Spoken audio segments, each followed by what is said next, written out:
justru yang paham tentang Indonesia itu orang yang sekolahnya di Indonesia saja. Begitu.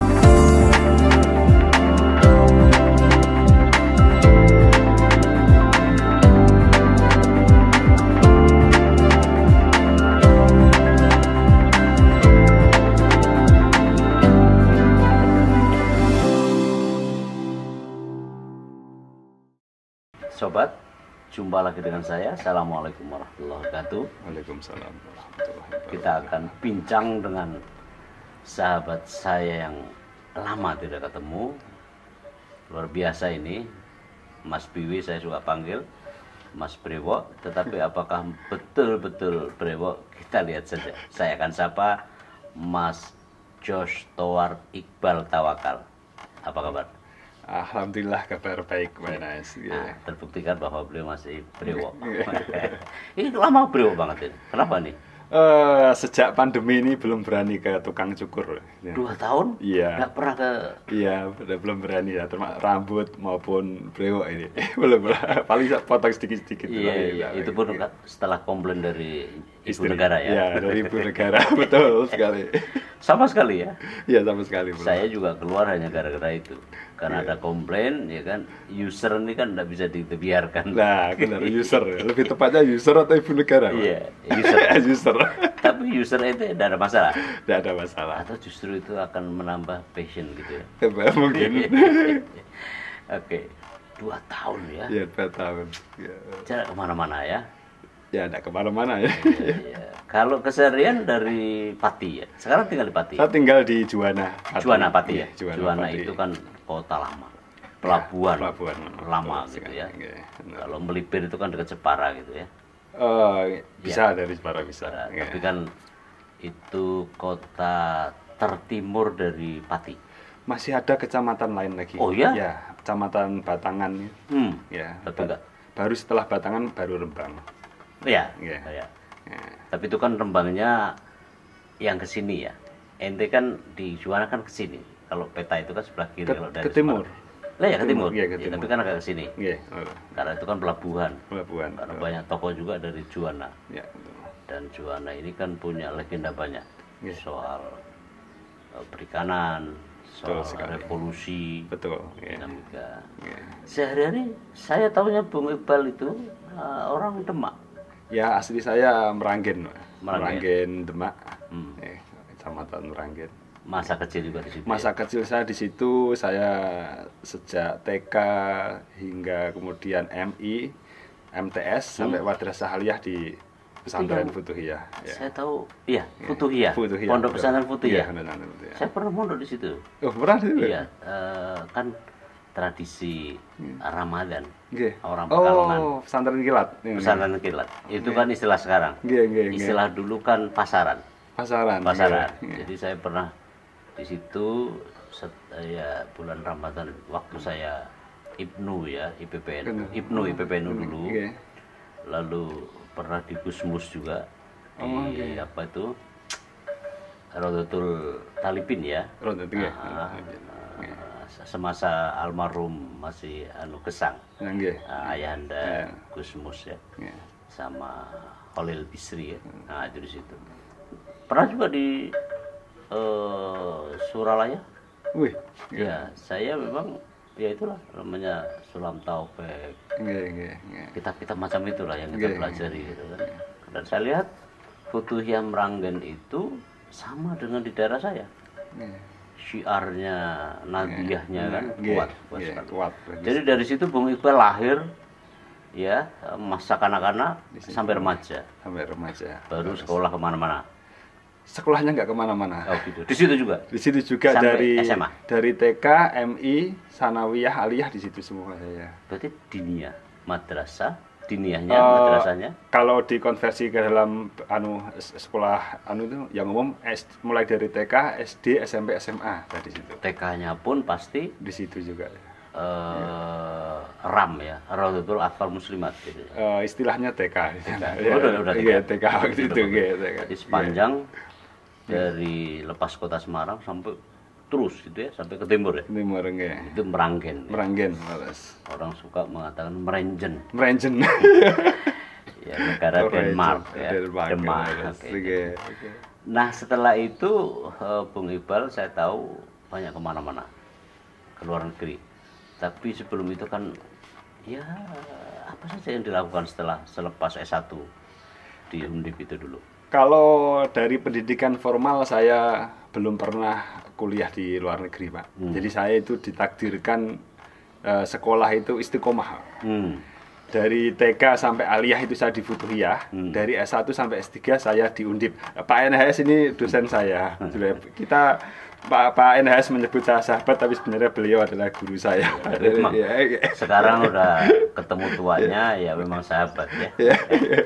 Nah, Bung Iqbal setelah beberapa kali ya kalau saya lihat Anda fellow di Amerika ya. Gimana dong bisa diceritain? Sebenarnya saya ingin menyampaikan dulu bahwa semua capaian-capaian yang saya dapat hari ini itu tidak bisa lepas dari dunia pendidikan yang sudah memberi saya banyak bekal, termasuk dari institusi Futuhiyah, di mana saya belajar bahasa Inggris pertama di sana dan berbagai ilmu keagamaan, terus kemudian juga dari Undip, karena saya S1, S2, S3, itu semuanya di Universitas Diponegoro di ilmu pemerintahan, S2-nya ilmu politik dan S3-nya di ilmu sosial. Nah, itu di situ ya. Ya. Jadi pindahkan bedol desa dari Meranggen ke Undip. Undip, nah ya, istiqomah itu. Istiqomah ya. Jadi saya ulang ya, berarti bedol desa dari Meranggen, Denmark ya menuju ke Peleburan. Peleburan, betul sekali. Sampai akhir. S1, S2, S3. Baru keluar negeri kemana-mana. Baru keluar negeri. Sebenarnya sebelum lulus S3 itu saya sudah mengisi perkuliahan di Amerika di Wyoming itu. Itu sejak sebelum. Tetapi dalam atribut, dalam identitas saya bukan sebagai dosen. Karena begini, karena untuk disebut sebagai dosen untuk di Amerika itu harus sudah doktor. Ya, jadi kalau belum dokter tidak bisa disebut dosen. Nah, saya waktu itu menggunakan identitas saya sebagai praktisi. Karena saya punya reputasi gagal ketika mencaleg DPRD Demak tahun 2009. Oh, ya, jadi partai PKB pasti. PPR ya. Itu bersama teman-teman alumni Undip juga. Itu bareng-bareng kita masuk ke PPR menjadi caleg 2009. Ya, waktu itu ya saya pikir ketika kalah ya berarti tidak ada manfaatnya. 2009, Pak. Oh, belum lama dong. Iya, 2009. Saya pas ketua Bawaslu itu. Oke. Untung saya nggak kenal lama ente waktu itu ya. Ya, 2009. Nah, saya juga sempat berpikir, kalah, iseng-iseng aja lah, kan gitu. Tetapi kemudian saya dapat info dari jaringan teman-teman Undip. Jadi jaringan Undip dari Wyoming kan awalnya kan memang Undip yang memerintis. Kemudian dari jaringan itu karena ada dosen tamu waktu itu namanya Pak Thomas Said itu ya. Kemudian saya jadi mahasiswanya waktu itu di Undip, kemudian kita berinteraksi lewat email dan sebagainya, kemudian ada info bahasa Inggris modal dari Meranggen tadi. Bahasa Inggris Jawa. Bahasa Inggris Jawa. Kemudian saya dikasih tahu ini ada lowongan untuk menjadi dosen tamu. Kemudian saya melamar. Bahkan itu saya sangat dibantu oleh teman-teman di Wyoming. Karena apa? Mereka merubah CV saya ketika melamar itu. Gimana itu? Jadi dia memposisikan saya sebagai caleg gagal itu di atas sendiri. Oh iya? Ya. Justru itu ketika sampai di sana, ketika saya diterima, saya kan juga kaget, masa seperti saya belum dokter dan sebagainya kok diterima dengan bahasa Inggris yang pas-pasan. Setelah saya sampai sana, saya tanya ke mereka, kenapa kok saya yang diterima? Kan ada pelamar dari negara-negara lain ada. Ya, karena kita cari orang yang pernah gagal, praktisi yang gagal. Loh, kan lebih enak yang berhasil. Kalau berhasil kita punya gambaran, kita bisa baca buku banyak, paling ya kampanyenya bagus, timnya solid, ya seperti itu kan. Jadi yang laku justru produk gagal. Kalau ada gagal akan ada banyak cerita yang di luar dugaan ketika orang gagal ya gitu kan. Dan nyatanya betul gitu ya. Nyatanya betul, dan kemudian saya diterima dan saya bisa banyak cerita di luar dugaan mereka ya gitu. Ya, kenapa gagal? Ya sedikit bumbu lah. Ya sedikit bumbu tentu ya. Nah, dari situ kemudian setelah lulus S3 baru kemudian intens saya bisa memakai atribut sebagai seorang dosen karena sudah doktor gitu. Kemudian saya rutin alhamdulillah setiap tahun ke Wyoming dengan berbagai pendanaan. Artinya tidak hanya dari satu sumber pendanaan, kadang dari pihak Universitas Brawijaya. Ya, ini dalam hal ini memang bagus universitas saya. Nanti kita support, nanti kita ya. Okay. Kemudian juga kadang dari pendanaan pemerintah Amerika Serikat, kadang juga pendanaan dari internal kampus Wyoming sendiri. Dari pihak kampus mereka juga kadang memberi pendanaan. Jadi saya mau orang di Republik ini, Bung Iqbal, yang namanya orang yang paling di Subyo Uyo. Oke, tahu ya Subyo Uyo ya?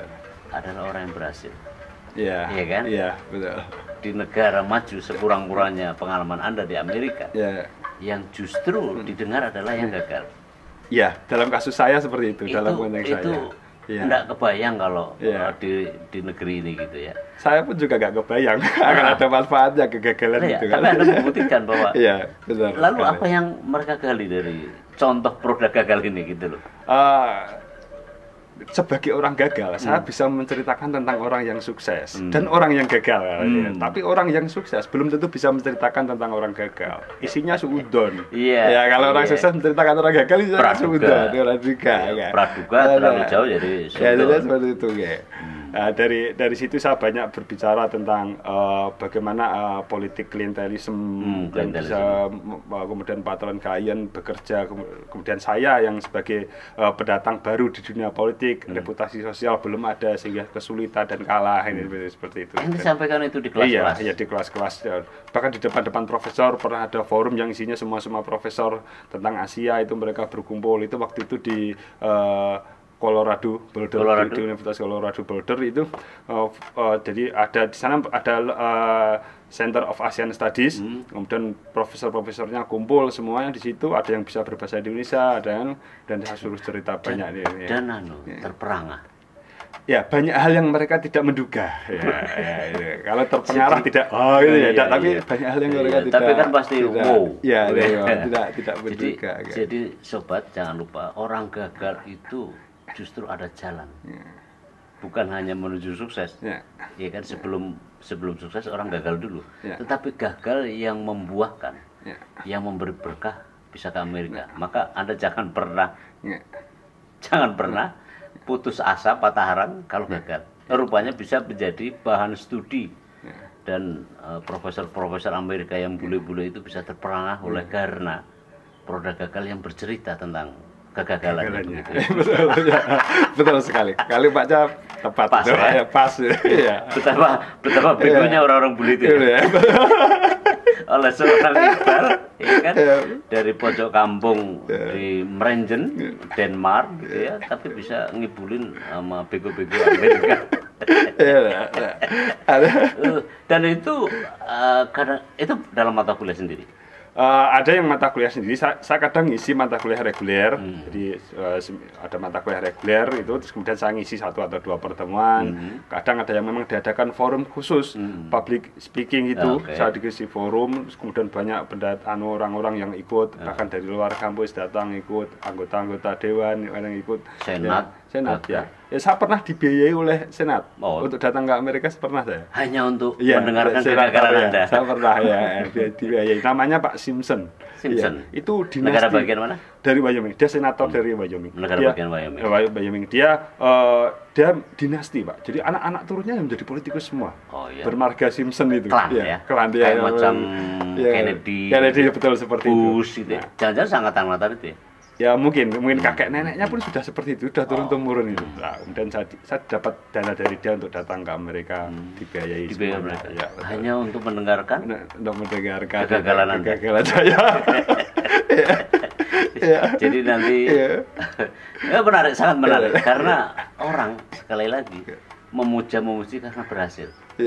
Dan menurut saya memang tidak tepat. Kalau sudah berhasil memang seharusnya berhasil kan begitu? Iya betul. Kalau orang mau berhasil, belajarlah orang gagal. Betul. Habis itu sering kali ya setiap tahun. Setiap tahun saya rutin ke sana. Hanya pandemi ini sudah 2009 akhir itu di sana masih 2009 akhir selama 2 bulan saya di Wyoming itu. Terus kemudian pulang awal 2020 kan pandemi.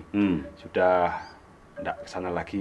Ada rencana ini akhir tahun saya sudah ditawari pendanaan dari pihak sana juga untuk datang ke US di semester depan ini. Cuman saya masih mempertimbangkan pandemi situasi ini kan, saya sendiri masih khawatir. Mikir-mikir. Ya, mikir-mikir. Yang terakhir itu sobat, saya kontak-kontakan dengan Bung Iqbal pada waktu saya dan rombongan KPU Bawaslu DKPP. Bung Iqbal ada di Wyoming, saya ada di Washington, New York, Virginia, Maryland, sekitar situ. Itu masih ingat ya? Ingat. Itu apa itu program apa waktu itu? Itu kan kalau kami memantau 2016. 2016 saya dibayi Pak Simpson yang senator tadi. Ya, senator itu ingat saya. Ya. Karena itu kan pilpresnya Trump, ya. Ya, betul. Benar. Jadi kalau kami kan pemantau internasional tamu pemerintah Amerika dibiayai oleh IFES sih. Lalu kemudian ya bisa kita lihat ya bagaimana hingar-bingarnya. Itu keluarga atau klan Simpson itu gagal semua atau bagaimana? Enggak, dia kuat dinasti politik kuat. Iya. Anaknya jadi anggota dewan dan sebagainya, keluarga politisi. Ya kayak Kennedy itulah, ya, kayak macam Bush, itu. Ya.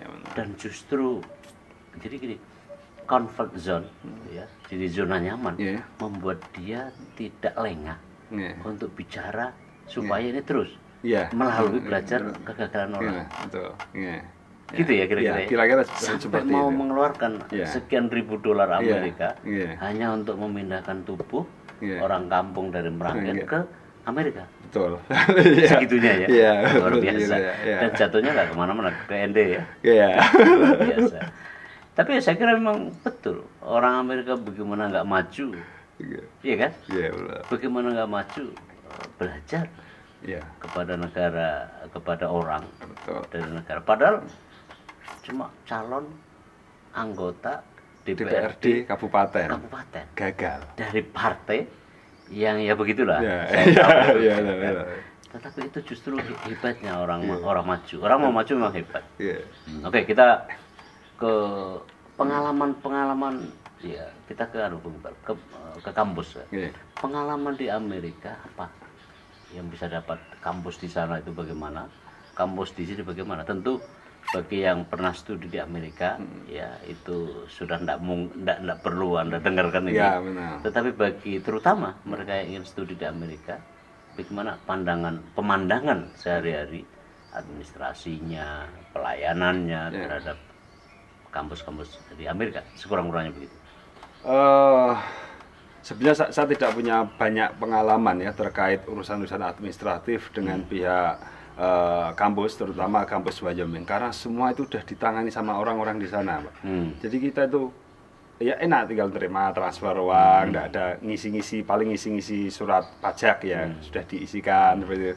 Kemudian untuk kalau saya perhatikan teman-teman dosen yang di Wyoming, dia juga tidak banyak pekerjaan-pekerjaan administratif, tidak banyak. Dia yang membuat saya tertarik ya, mereka itu ada dana setiap tahun sekali bagi dosen-dosen di sana itu untuk riset ke luar negeri. Itu pasti. Ya ada. Riset ataupun kunjungan ngisi kuliah tamu itu ada. Bahkan beberapa kali saya mengundang teman-teman Wyoming itu tanpa keluar dana, Brawijaya. Oh ya? Iya. Terima beres saja. Terima beres. Mereka sendiri pakai dana mereka sendiri. Yang penting ada semacam komitmen untuk menerima mereka. Oh ya, jelas. Ada komitmen dan ada track record, Pak. Oh, pasti. Semisal kenapa banyak teman-teman Wyoming datang ke Brawijaya? Karena kami sudah memberikan saya dan Andrew Garner dan Thomas Said sudah memberikan rekam jejak yang baik. Dalam tanda kutip baik sesuai dengan catatan untuk reputasi. Karena semisal kalau dari sisi publikasi hampir setiap tahun kita punya publikasi 1-2 minimal 2 kita punya bersama riset setiap tahun kita bersama, entah dibiayai dari Wyoming maupun dibiayai dari Brawijaya. Dari Brawijaya selama beberapa tahun saya dapat, tahun ini saya nggak dapat. Tahun ini saya dapat pendanaan dari Universitas Wyoming untuk riset. Ya, dari pihak Wyoming pun juga nyah-nyoh. Saya juga nyah-nyoh ini. kapan mau ke Laramie lagi, kami sediakan tempat dan itu kalimat yang sering saya dengar sudah biasa ya itu. Pada awalnya pasti diambil ya.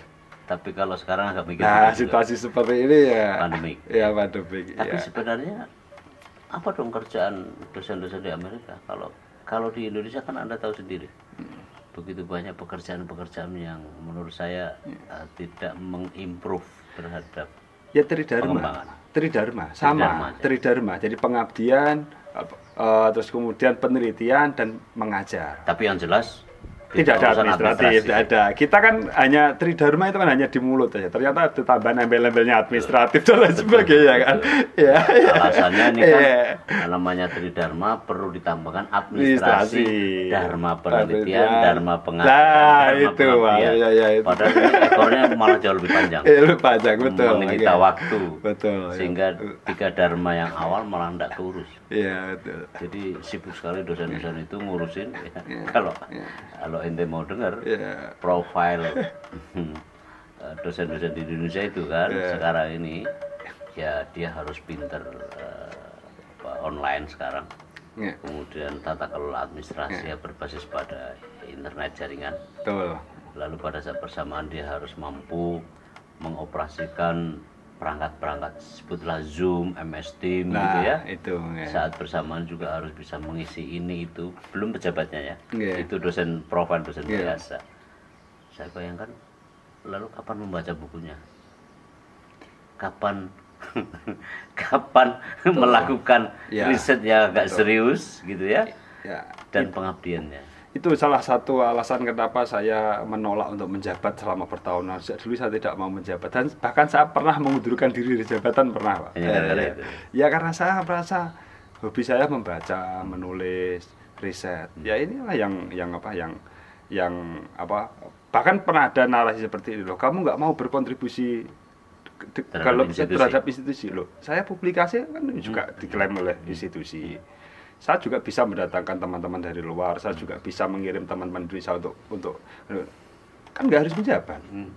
Itu jauh lebih substantif. Iya kan, nggak harus pejabat tahu. Lalu tenaga kependidikan apa fungsinya kan? Iya betul. Iya.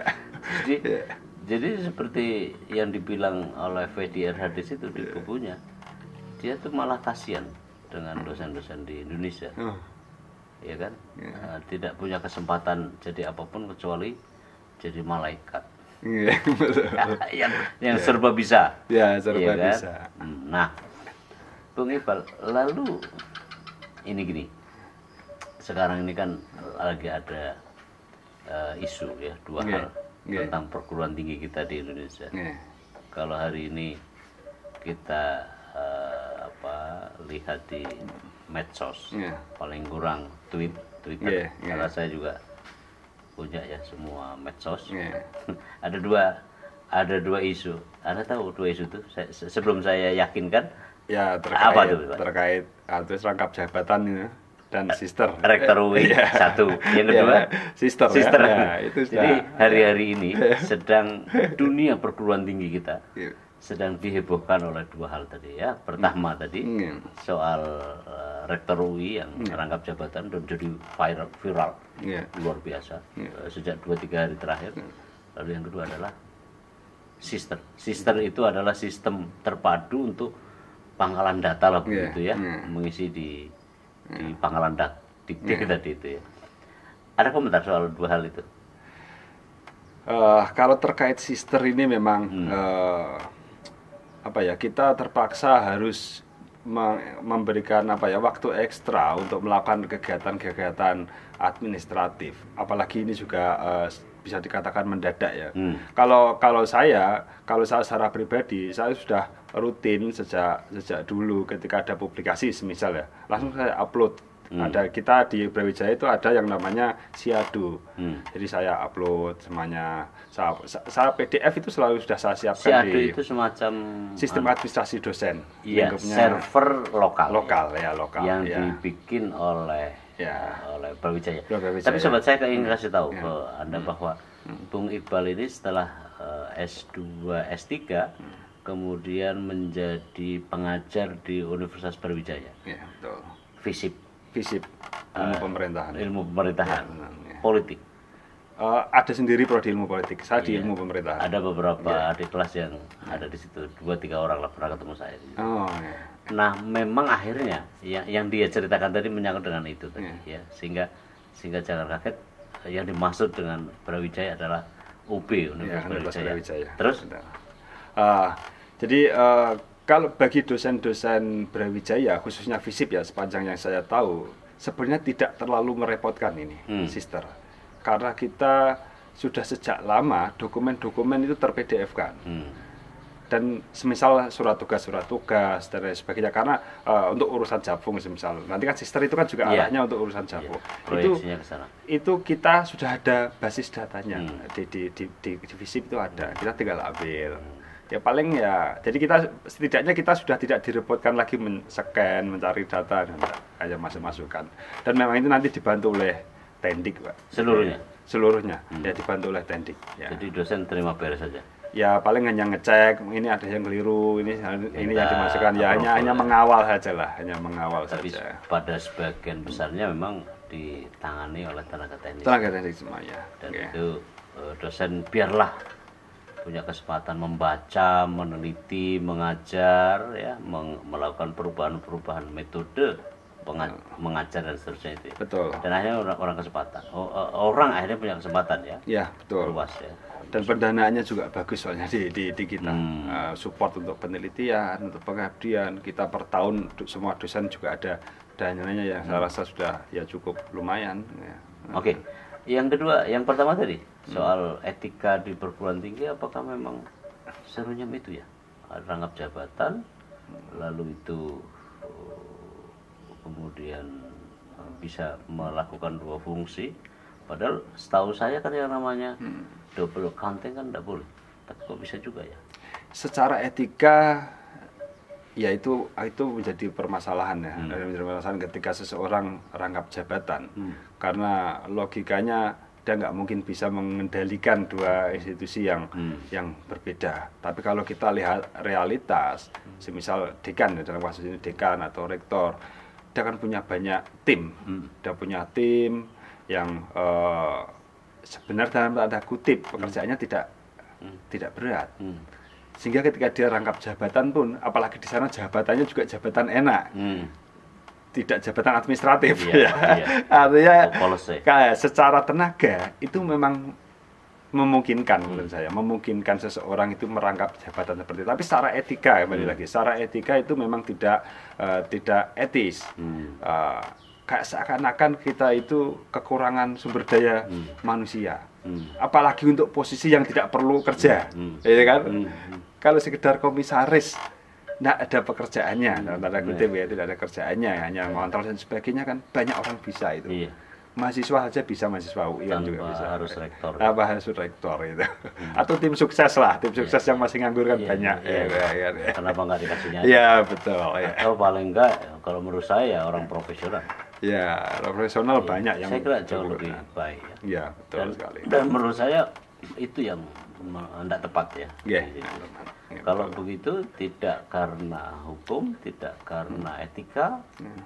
Tetapi nyatanya juga dilaksanakan, bahkan terakhir kan Presiden sendiri mengakomodasi dia, bahkan mengubah PP-nya, PP tentang status kampus itu.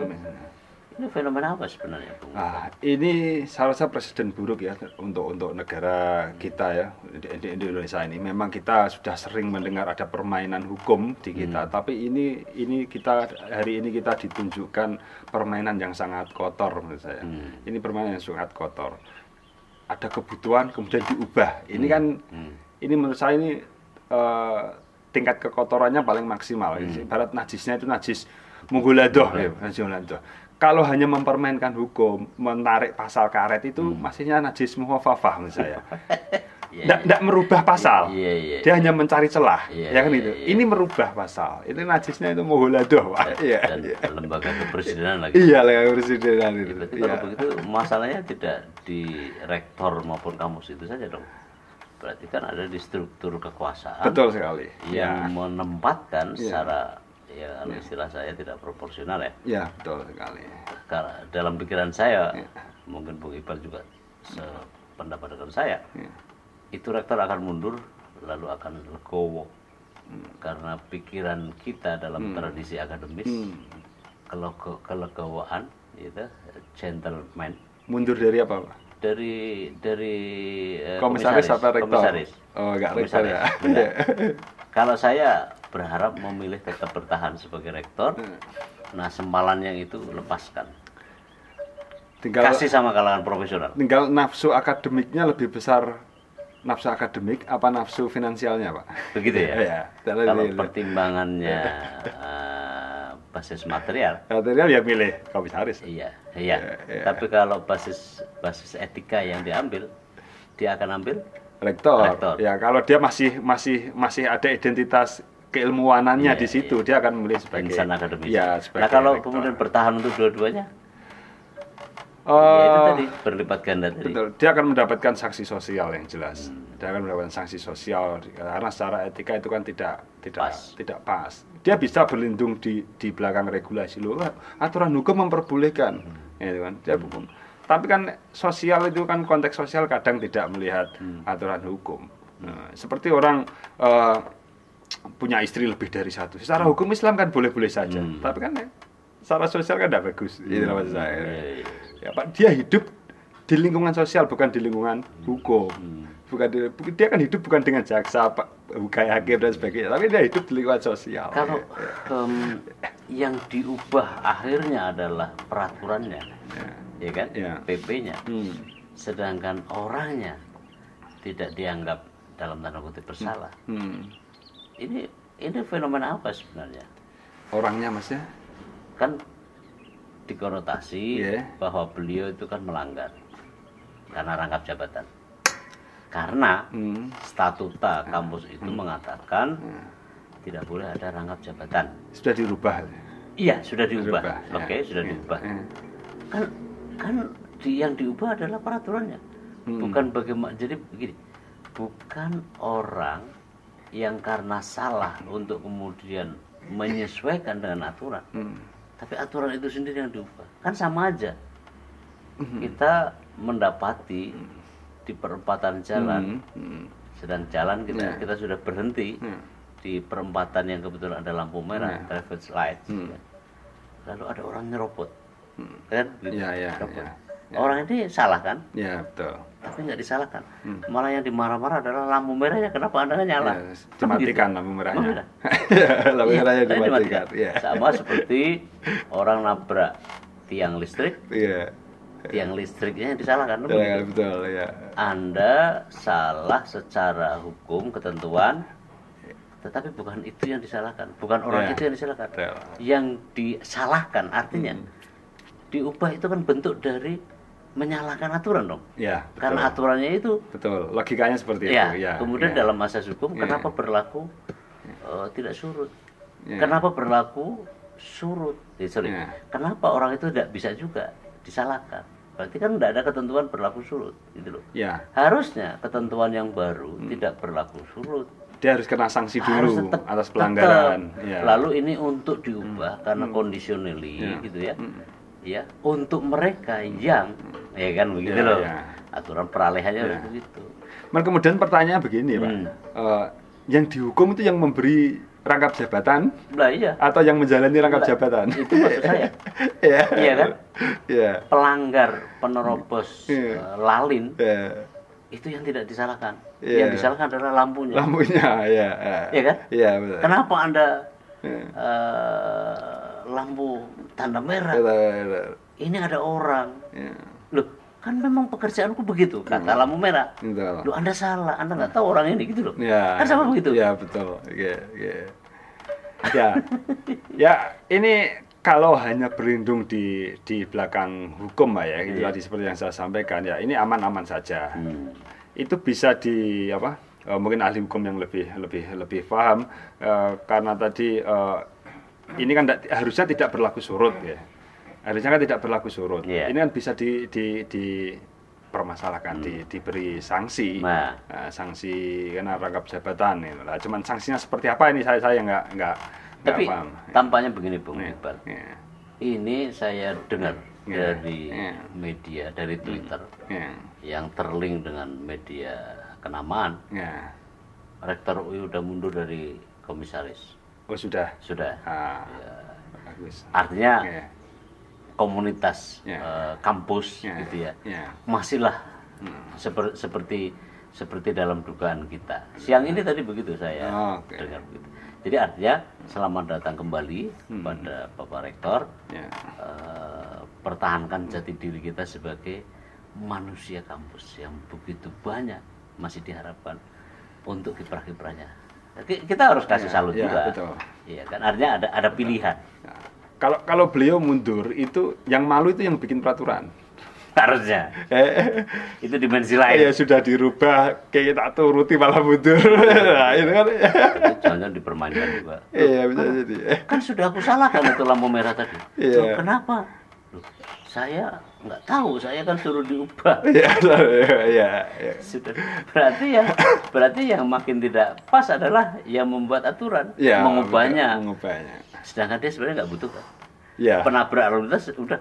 Kalau memang begitu saya ditangkap saja kan begitu. Iya, betul. Berarti ada entitas lain yang kira-kira juga nggak tepat kan. Ya. Benar Pak.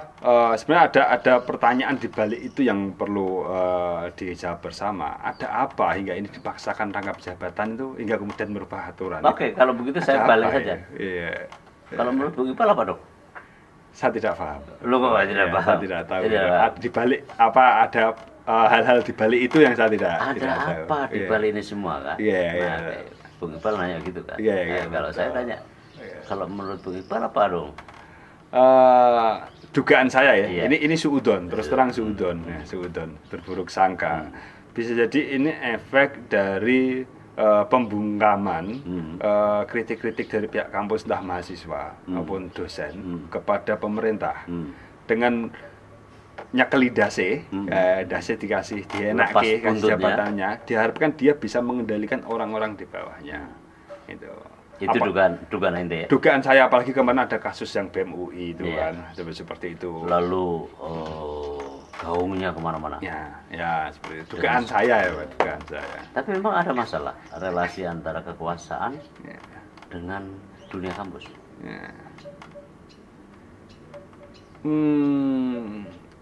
Kalau untuk kasus di Brawijaya Pak ya, itu hampir tidak ada. Kita jarang ya, karena saya amati banyak di lingkungan kampus Brawijaya kita lebih fokus ke dunia akademik. Bahkan demo-demo sudah beberapa tahun hari-hari juga udah jarang ada orang berdemo. Mungkin karena memang lokasinya yang ada di daerah. Jauh dari ibu kota. Beda kasusnya mungkin dengan UI ya. UI dengan ada di ibu kota, dia dihadapkan dengan isu-isu nasional yang bersentuhan dengan elit-elit pemerintahan. Kemudian juga dia mau nggak mau juga harus ikut mengkritik sebagai tanggung jawab sosial mahasiswa, bagaimanapun juga bagian dari masyarakat yang dengan intelektualitas mereka, dia juga punya tanggung jawab untuk ikut mengkritik. Kalau itu soalnya jangan lupa loh Bung Ipal, yang namanya konon ya, kata kawan juga yang bekerja di BUMN, Kementerian BUMN itu bilang banyak loh pejabat-pejabat kampus, tidak hanya rektor gitu ya. Ya variannya banyak. Yang juga merangkap BUMN, merangkap jadi komisaris BUMN. Kalau begitu dengan presiden baik dari Pak Rektor UI, Prof. Ari Kunchoro itu kemudian mundur. Harusnya diikuti juga ya. Ikuti supaya mundur juga. Karena begini Pak, kita punya permasalahan karakter orang Indonesia itu Pak. Itu mengaku salah kalau sudah ketahuan, masalah itu. Ya, kasus Rektor UI itu kan rame di media, kemudian beliau isunya mundur mundur itu kan setelah ramai Pak. Nah, harusnya beliau itu kan menolak ketika diberi saya itu sudah jabat rektor, kan itu toh. Harusnya kan menolak di ini. Lah kesadaran seperti itu kan tidak ada Pak di Indonesia. Secara umum kan tidak ada. Lah kalau bertanya kemudian apakah kemudian dosen-dosen atau pejabat-pejabat kampus yang kemudian di BUMN merangkap jabatan hari ini banyak katanya seperti itu, apakah akan ikut mundur dengan kejadian ini? Saya rasa kalau nggak ketahuan ya nggak akan mundur. Karena mundurnya Rektor UI, menurut saya ya, sudut saya itu bukan karena kesadaran. Karena tekanan. Lah kalau nggak ada yang menekan kan nggak mundur Pak. Di bawah kan ada yang menekan ini. Tapi belum tentu juga. Saya coba ingin bukan membela ya sama rektor. Yeah. Kan saya memahami bahwa rektor itu kan tingkatan yang paling oke, Pak. Yeah. Dia dari bawah, kayak macam kita lah, dari bawah naik sehingga sebagai top leader. Betul. Kan menghayati betul akan makna nilai-nilai akademis yang sangat dijunjung tinggi seperti yang kita pahami, kita alami. Belum tentu juga dia tidak mau loh sebenarnya. Kan begitu. Kalau tidak mau kan ya tidak bisa jadi toh. Kan harus ada biasanya ya, selama jabatan apapun harus ada kesediaan. Dan dia tanda tangan. Nah, berarti kan mau, Pak. Ya kan? Bisa juga karena pakai, Bu. Itu bahasa orang Jawa yang tidak perlu kita hiraukan.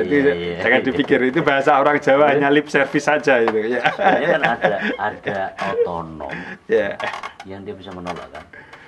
Sangat bisa, dia nggak tanda tangan kan bisa menolak. Beres ya? Selesai kan? Iya, selesai. Tapi kenapa dia lakukan? Begitu ketahuan baru mundur. Ya berarti ada unsur mau. Ya pastilah. Itu kan berarti kan tidak ada kesadaran untuk menyadari bahwa ini tidak boleh karena rangkap jabatan. Ada kesadaran itu kan, Pak. Kalau begitu kita harapkan. Kalau begitu yang lain dibongkar aja supaya pada mundur, kan begitu. Nah, itu tugasnya Pak NHS itu. Kok saya tidak aktif lagi di dulu Bawaslu, mundur. Fungsionalnya kan, lalu di KPP, saya juga pernah dipermasalahkan karena rangkap jabatan, walaupun itu jelas di aturan tidak ada.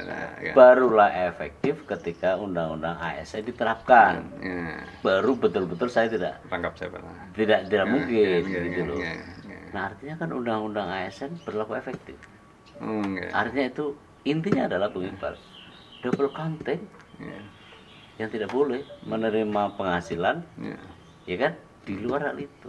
Nah kalau begitu kembali ke soal bahwa itu katakan, ya di Indonesia itu kalau enggak ada orang yang enggak ketahuan, enggak lakukan. Nah, kalau begitu kan dibalik lagi. Kalau begitu ya dibongkar saja supaya orang tahu semua. Gimana? Saya setuju Pak NHS, monggo. Gitu ya. Nanti kita cari aja lah nama-nama, ya kan? Nah, itu perlu link di tingkat pusat itu. Ya, seperti saya dosen daerah itu agak kesulitan untuk mencari data. Pengalaman Bung Iqbal. Saya di tahun 2009. Waktu saya ketua Bawaslu, tentu saya tidak sendiri. Saya ada 4 kawan yang lain juga ikut-ikut berjibaku. Saya kerjasama itu dengan Sekretaris Menteri BUMN meminta nama-nama politisi yang sekaligus juga merangkap sebagai komisaris. Dikasih itu. Begitu gampangnya. Walaupun sekarang saya tidak tahu ya. Karena tidak punya otoritas untuk menanyakan, meminta. Kalau dulu kan kami dijamin undang-undang untuk kasih informasi. Logika ini kita coba tempuh. Berarti kan begitu banyak yang bisa kita runut dari dunia kampus. Bung Iqbal yakin bahwa dunia kampus menurut saya sampai hari ini masih jauh lebih memegang terhadap etika itu. Tapi di balik itu kan ada juga orang yang bersembunyi karena keluguan sistem, karena keluguan publik, sedangkan dia masih merangkap jabatan. Ya, kalau kita tarik lebih jauh lagi sebenarnya kan itu kan finansial, Pak ya. Artinya ketika dia meskipun tidak akan puas, ketika dia sudah tercukupi dari lingkungan akademik, saya rasa itu bisa diminimalisir. Jadi kalau lingkungan akademiknya tidak memuaskan dalam secara finansial, dia akan berusaha mencari tambahan. Salah satunya dengan model rangkap jabatan di komisaris BUMN seperti itu kan. Meskipun kepuasan itu relatif, Pak ya. Itu relatif. Tapi kan setidaknya ada standar umum. Nah, umum kan ada. Tapi kalau orang rangkap jabatan kan ya nggak pas lah. Secara hukum bisa itu double counting kan. Kan undang-undang ASN. Betul. Mereka kan PNS semua. Sedangkan undang-undang di komisaris, ya itu juga nggak bisa gitu. Betul. Apakah ini juga cermin keadaan kita yang sudah mulailah menurun gitu ya, budaya yang menghargai etika. Saya punya asumsi begini Bung Iqbal. Orang yang terbiasa melanggar etika akan sedikit saja akan terbiasa nantinya untuk melakukan pelanggaran hukum. Orang yang biasa melanggar hukum karena sudah terbiasa melanggar etika. Kenapa begitu? Karena etika tidak ada sanksi hukumnya. Sedangkan hukum jelas sekali ada sanksinya. Kalau pidana kan penjara. Betul. Bagaimana itu ente melihat itu? Ya, bisa dibenarkan itu, Pak. Artinya ketika seseorang sudah biasa melanggar etika, maka dia akan cenderung untuk melanggar hukum. Selangkah lagi. Ya, selangkah lagi untuk melanggar hukum. Karena kalau saya berpikirnya gini, etika itu kan hukumannya sosial, Pak. Sebenarnya itu hukuman berat. Hukuman sosial itu sebenarnya berat. Ya, ketika dia berani melanggar hukum lebih mudah.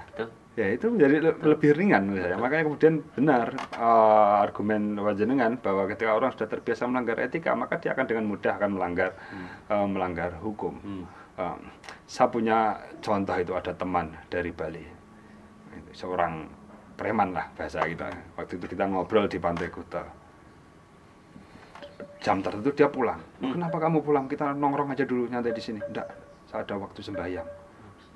Kamu preman kok masih takut sama Tuhan? Ini bukan urusan takut sama Tuhan, saya takut dengan tetangga, dikucilkan nanti kalau ikut sembahyang, gitu kan. Ternyata etika itu ternyata bagaimana hukuman sosial kalau Bali masih kuat. Ya, kuat. Betul-betul saya mengagumi masyarakat Bali. Etos ya di dalam beragama itu kuat sekali. Dan itu agama tidak sekedar ritual. Tapi agama sebagai bagian dari etika sosial. Nah, betul. Nah, terkait dengan pejabat-pejabat kita ya, pejabat-pejabat publik kita. Kenapa mereka sudah tidak mempedulikan etika sosial lagi? Tidak mempedulikan hukuman sosial. Karena mereka secara kehidupan itu sebenarnya mereka sudah tercabut dari akar sosial. Contoh, semisal Pak ya. Pertanyaan mudah. Pejabat di Indonesia ini yang masih hidup dengan tetangganya itu hanya kepala desa. Ya kan? Ya kan? Maka kepala desa yang masih memegang etika kepala desa, Pak. Bupati, dia sudah tinggal di rumah dinas, untuk ketemu saja sudah sulit, apalagi presiden. Dan itu sebenarnya sudah tercabut dari akar sosialnya. Jadi tidak ada lagi logika hukuman sosial, itu dia udah nggak peduli, karena dia udah nggak punya lingkungan sosial. Termasuk lurah. Kalau lurah kan sudah pejabat. Lurah kepala desa.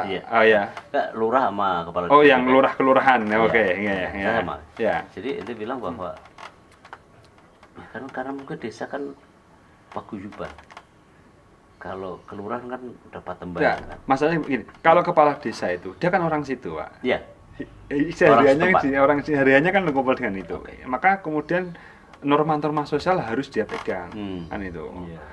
Kalau lurah itu kan penempatan, bisa jadi bukan orang situ kan. Jadi dia kurang peduli juga dengan hukuman sosial. Lingkungan sosialnya kan bukan di situ misalnya. Lagi dia ditunjuk bukan oleh desa. Oleh masyarakat. Itu oleh masyarakat. Aspek proksimitas antara dirinya dengan masyarakat desa tidak ada. Tidak ada. Diskontinuitas. Diskontinu gitu ya. Disconnect maksud saya. Sama dengan lurah. Lurah kan jelas. Disconnect. Birokrat murni ya. Betul. Yang kebetulan ditempatkan. Tapi kalau bupati juga begitu. Kalau begitu sama saja. Bupati kan sudah tinggal di rumah dinas, sudah ada berinteraksi dengan masyarakatnya. Kan itu. Kalau saya membahasakannya itu, saya pernah nulis itu, tulisan apa saya lupa itu. Itu sama dengan mereka itu di Istana Langit, Pak. Oh, gitu. Iya, orang semuanya sudah di Istana Langit, tidak peduli. Semisal anggota DPRD, kelas DPRD kabupaten saja. Itu sudah rumah dikunci, udah sulit ditemui kan. Sudah sulit ditemui karena memang ya tekanan sosialnya juga besar. Saya tidak menyalahkan anggota DPRD juga sepenuhnya, karena memang ada orang sakit datang, ada orang butuh apa datang ke dia. Ini kan juga mengganggu secara finansial, juga mengganggu secara waktu. Ya, tapi kan dia kemudian menjadi alienisasi dari lingkungan sosialnya juga. Bung Iqbal, di akhirnya begini, saya sampai hari ini belum puas dengan disertasi Anda soal, saya lupa kalau tidak salah mengenai Kapit. Apa sih yang sebenarnya terjadi dengan konsep gapit ya. Gapit. Ya. Apa itu? Gapit itu istilah lokal kita, Pak. Untuk di Demak itu biasanya kita menyebutnya memang gapit. Gapit. Untuk di Kudus dan Pati itu sebagian ada yang menyebutnya sabet. Ada yang menyebutnya juga pecut. Di daerah Madura ada yang menyebutnya bleter, ada yang menyebutnya bejing, macam-macam itu. Tetapi perannya sama. Perannya kalau adalah botoh sama. Oh beda, Pak. Beda. Okay. Perannya adalah sebagai orang yang mencarikan suara. Vote getter. Tetapi ya ini memang ada apa ya? Ada perbedaan penggunaan istilah. Kalau kita merujuk ke artikel-artikel internasional, jurnal internasional itu ada perbedaan istilah. Ini yang coba dipublikasi saat terbaru yang beberapa bulan yang lalu lah. Itu sudah saya sampaikan bahwa aktor ini tuh dinamai secara berbeda-beda di berbagai artikel. Merujuk pada aktor dan peran yang sama. Itu banyak ada orang menulis menyebutnya sebagai vote getter, ada yang menyebutnya sebagai vote broker, ada yang menyebutnya sebagai middleman. Itu macam-macam. Ya, itu di Indonesia kenapa lebih sering disebut vote broker? Ya, di Indonesia itu gapit dan sebagainya itu biasa disebut sebagai vote broker karena itu terinspirasi dari tulisannya Edward Aspinall. Aspinall yang mempromosikan istilah itu untuk konteks Indonesia. Maka kemudian saya pun juga pernah ikut-ikutan memakai istilah itu, tapi kemudian komunitas riset saya mendefinisikan ulang. Kita akan memberi vote broker tanda kutip, artinya kita lebih senang menggunakan istilah middleman di beberapa middleman perantara saja. Ya, jadi di beberapa maklar macam itu ya. Ya, semacam maklar. Ya, vote broker itu kan maklar suara diterjemahkannya. Tetapi kan kalau maklar, kalau kita memakai istilah broker, konotasinya pasti finansial. Kalau konotasinya mencari keuntungan, maka ini pasti akan merusak demokrasi. Padahal belum tentu. Itulah disertasi saya. Ya itu disertasi saya. Ada potensi positif yang bisa kita gunakan dari para aktor yang disebut oleh mereka sebagai broker itu. Kalau ada nilai positifnya, kan pasti tergantung pada cara bermainnya. Betul. Bagaimana dong itu? Positifnya begini, Pak. Yang tidak dipahami oleh para peneliti luar ketika menyebut vote broker di Indonesia itu adalah mereka itu tidak serta-merta bermotivasi finansial. Ya, mereka lupa bahwa ada aktor-aktor yang bermotivasi sosial.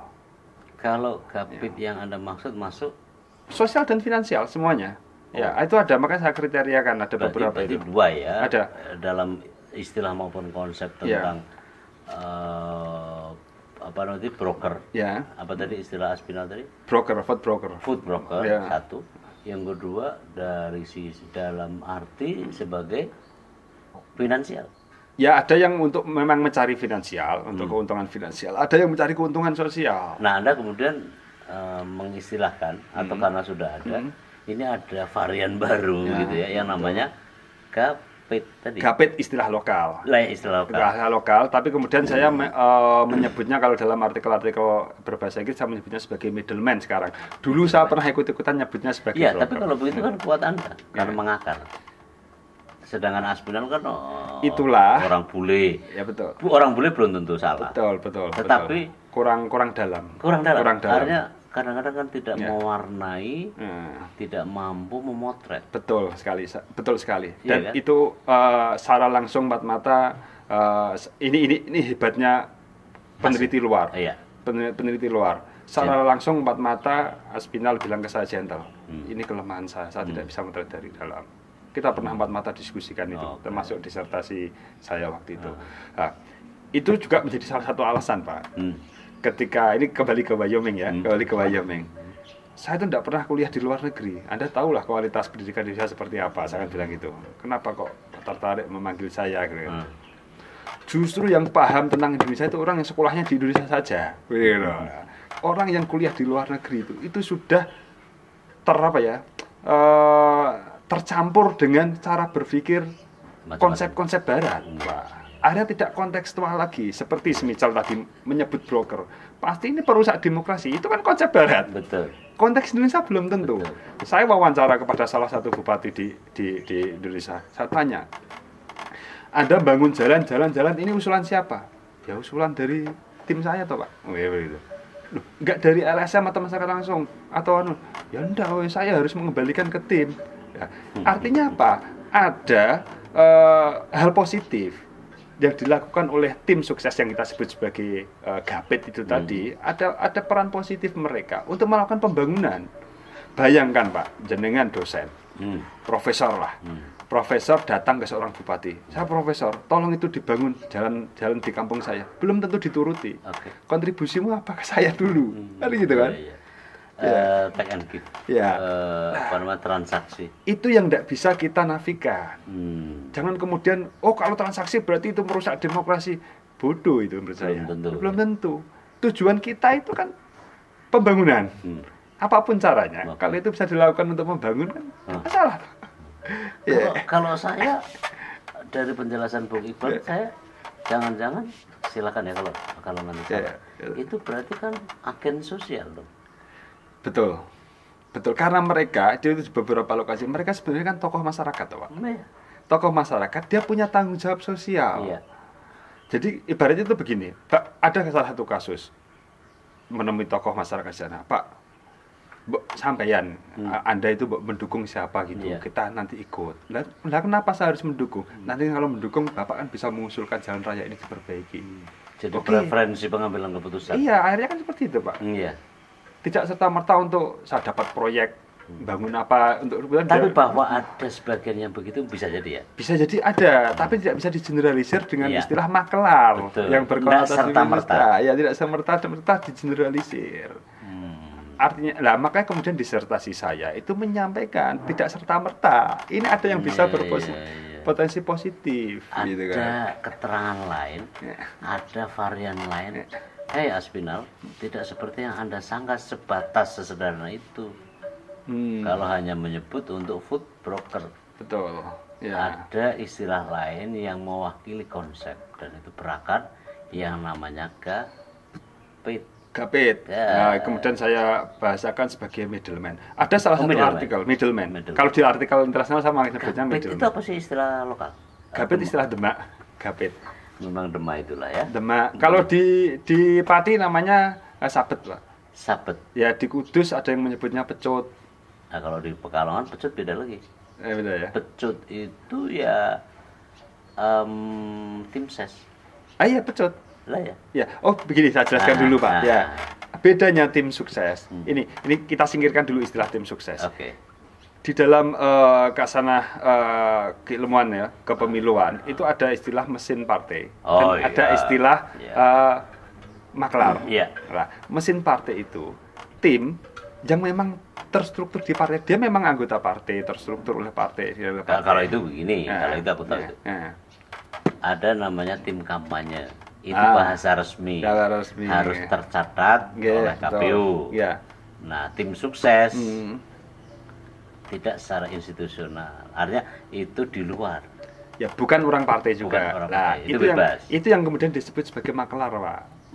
Ya itu yang disebut sebagai maklar. Makanya kalau kita menggunakan istilah tim sukses memang agak membingungkan ya karena tim sukses kan bisa isinya orang partai ada yang tidak. Jadi orang-orang independen non partisan yang ikut membantu mencarikan suara itulah yang kemudian disebut sebagai maklar suara. Ya itu Aspinal meratakan semua. Meratakan semua seperti itu ya. Menyatukan apapun ya. Anda kritik bahwa itu tidak seperti itu juga dalam kasus GAPIT di Denmark tadi itu tidak begitu gitu ya. Ya betul. Ada apa? Ada potensi positif juga yang bisa. Karena Anda kan benar bule itu memang fair. Metodenya saya selalu mempercayai gitu ya. Ya bagus. Bagus. Tapi kadang-kadang kan namanya potret kan bisa kurang, bisa juga terang. Maka disinilah percayalah kepada peneliti antropologis. Kalau dari bule, kan? Kenapa? Betul. Karena untuk memotret keseharian mereka tidak bisa juga. Kalau cuma Makanya bisa. Iya, kalau cuma di atas kertas. Betul sekali Pak. Iya. Makanya saya bisa menghasilkan disertasi seperti itu kan juga karena dibimbing oleh seorang antropolog, Pak Siaro ya. Profesor Nurdin. Iya. Itu jadi kuat sekali rasa antropologinya itu juga memang kuat. Iya, Beliau secara metodologis saya akui dan saya kan belajar sama beliau. Karena saya juga mengajar antropologi politik di Fakultas Ilmu Budaya dan menyerahkan akhirnya sepenuhnya kepada saya untuk antropologi politik. Itu setelah diskusi panjang. Iya kan? Dan menariknya begini Bung Iqbal. Antropologi politik itu bukan mengajar antropologi, ya kan, satu. Lalu mengajar, kebetulan dosennya berasal dari luar, mengajar politik di prodi antropologi. Ya, betul. Itu nggak ketemu itu. Antropologi politik ya entitas senyawa yang menyatu. Betul sekali. Gitu. Itu kata-kata yang saya masih ingat itu. Dan saya terapkan betul. Di samping memang saya sangat meminati terhadap studi-studi antropologi. Karena biasanya metodologinya mendalam. Ya, makanya saya pernah presentasi itu di, saya lupa universitasnya, di Colorado juga kalau nggak salah. Itu yang datang itu profesor antropologi sosiologi. Ya, presentasikan tentang Gapit itu saya pernah itu ya. Antropologi ya. Karena memang nilai rasa antropologi sosiologinya juga kuat itu di situ. Memang itu mereka belajar ya. Antropologi memang ya belajar karena itu budaya. Nah itu yang orang peneliti di luar kesulitan kalau untuk sampai ke, apalagi peneliti murni ilmuwan politik itu agak kesulitan. Nggak bisa, pasti akan ngeblank kalau tidak dibekali dengan antropologi. Dan saya kira antropologi itu kalau dulu August Comte ya, bapak dari sosiologi, lalu dijuluk sebagai bapak antropologi, sosiologi, dan lalu terbit istilah sosiologi adalah the mothers of social science. Tapi saya kira jangan lupa bahwa di sebelahnya adalah antropologi yang membuat kita disiplin untuk memahami, memotret keadaan sosial. Betul. Karena manusia mempelajari manusia dengan manusia. Bung Iqbal, thank you banget ya atas bincang-bincang ini, atas kedatangan Anda, dan saya senang sekali karena obsesi lama saya untuk mampu kita mendiskusikan banyak hal, dan mudah-mudahan ini bermanfaat bagi kita semua. Sobat, saya akhiri bincang kita dan insya Allah suatu lagi di kali kesempatan. Assalamualaikum warahmatullahi wabarakatuh.